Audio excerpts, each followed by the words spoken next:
इसी तरह है दूसरी महत्वपूर्ण धारा है संत काव्य धारा। उत्तरी भारत में संतों की बड़ी लंबी परंपरा रही है। पंडित परशुराम चतुर्वेदी ने उत्तरी भारत की संत परंपरा में लगभग 3 दर्जन बड़े बड़े संतों का उल्लेख किया है, जो संत साधक होने के साथ साथ बड़े कवि भी थे। उनकी रचनाएं स्फुट रूप से प्राप्त हुई हैं। पहले तो लोककंठ में प्राप्त हुई, फिर उनके संप्रदायों में जो धर्म ग्रंथ हैं उनके भीतर संकलित रूप से प्राप्त हुई।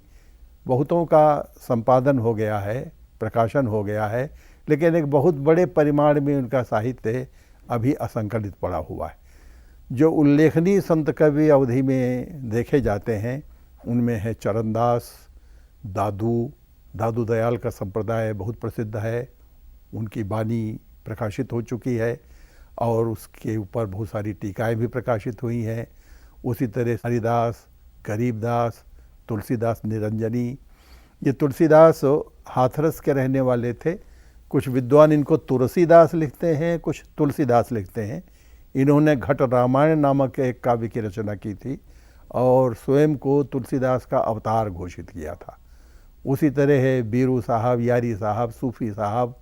साहब शब्द इन संतों के साथ प्रायः लगा हुआ दिखाई देता है। केशवदास, रीतकालीन आचार्य कवि केशवदास नहीं, उनसे भिन्न संत कवि केशवदास, गुलाल साहब, भीखा साहब, पलटू, बुल्ला साहब, ये पंजाबी भाषा से भी जुड़े रहे हैं।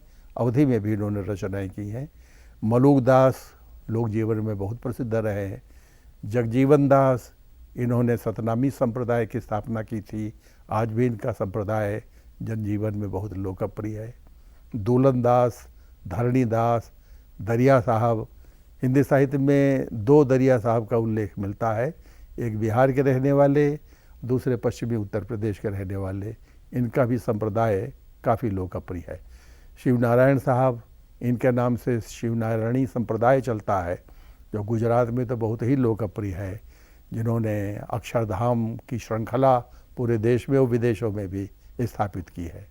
मथुरा दास, अनंत दास, रैदास इनमें बहुत लोकप्रिय कवि रहे हैं। बड़ी मान्यता रैदास की, उनके पदों की आज हिंदी जगत में है।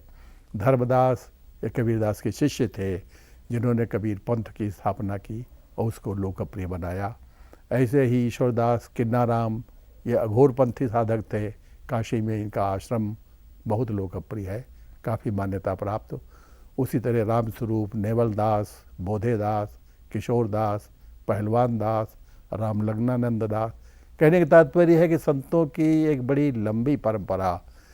इन संतों ने जिस भाषा का प्रयोग किया है उसको आचार्य रामचंद्र शुक्ल ने ठीक ही सधुकड़ी भाषा कहा है। ये रमता जोगी बहता पानी, अर्थात तो बराबर सत्संग करते हुए, पूरे देश का भ्रमण करते हुए विभिन्न क्षेत्रों की बोलियों का अपने अपने पदों में, अपने दोहों में प्रयोग करते रहे। इसलिए इनकी भाषा में किसी एक भाषा का एकाधिकार नहीं दिखाई देता। ये पंचमेल खिचड़ी है, उसमें पंजाबी शब्दों के प्रयोग भी हैं, ब्रज के प्रयोग भी हैं, राजस्थानी के प्रयोग भी हैं, अवधी के प्रयोग भी हैं, भोजपुरी भी काफ़ी परिमाण में प्राप्त होती है, कहीं कहीं बुंदेलखंडी मिल जाती है। जैसे कबीर की भाषा के बारे में कहा गया है कि वो पंचमेल खिचड़ी है, वही बात प्रायः कई संतों के साथ कही जा सकती है। अवधी का इस तरह का प्रभाव गोरखनाथ की रचनाओं पर और कबीर की रचनाओं पर दिखाई देता है। मध्यकाल में सूफी कवियों से प्रभावित होकर ऐसे बहुत सारे संतों ने एक मिला जुला दर्शन प्रस्तावित किया। उसमें साकारोपासना भी है, निराकारोपासना भी है, यानी निर्गुण सगुण दोनों के समन्वय दिखाई देता है। कबीर ने जैसे कहा था कि निर्गुण सरगुण ते परे तहाँ हमारा ध्यान, ध्यान की अवस्था में आते हुए फिर निर्गुण सगुण का कोई भेद नहीं रह जाता। यह है इन संतों की विशेषता रही है। जो सूफी काव्य धारा मध्यकाल में प्रचलित हुई, उससे प्रभावित होकर हिंदी जगत में हिंदू प्रेमाख्यानों की एक काव्य परंपरा स्थापित हुई। वो अवधि में विशेष रूप से विकसित हुई है। ऐसे कवि जिन्होंने हिंदू प्रेमाख्यान लिखे हैं उनमें उल्लेखनीय हैं कवि जटमल, पुष्कर, सूरदास लखनवी। इन्होंने नल दमन नामक एक महाकाव्य लिखा है, जिसमें नल और दमयंती की प्रेम कथा है।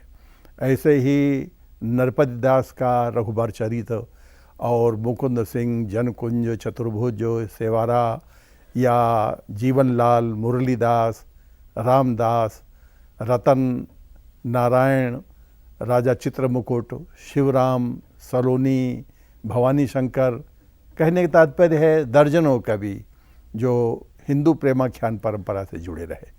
ये प्रेमाख्यान हिंदू और सूफी मत दोनों से संबंधित हैं। दोनों के अभिप्राय यानी दोनों की कथा रूढ़ियाँ इनके ग्रंथों में दिखाई देती हैं। बस दर्शन प्रतिपादन में थोड़ा अंतर हो जाता है। इन सब ने अवधी भाषा का प्रयोग किया है, मसनवी शैली का प्रयोग किया है, जिसमें दोहा चौपाई में पूरा इतिवृत्त, पूरा कथानक रखा गया है।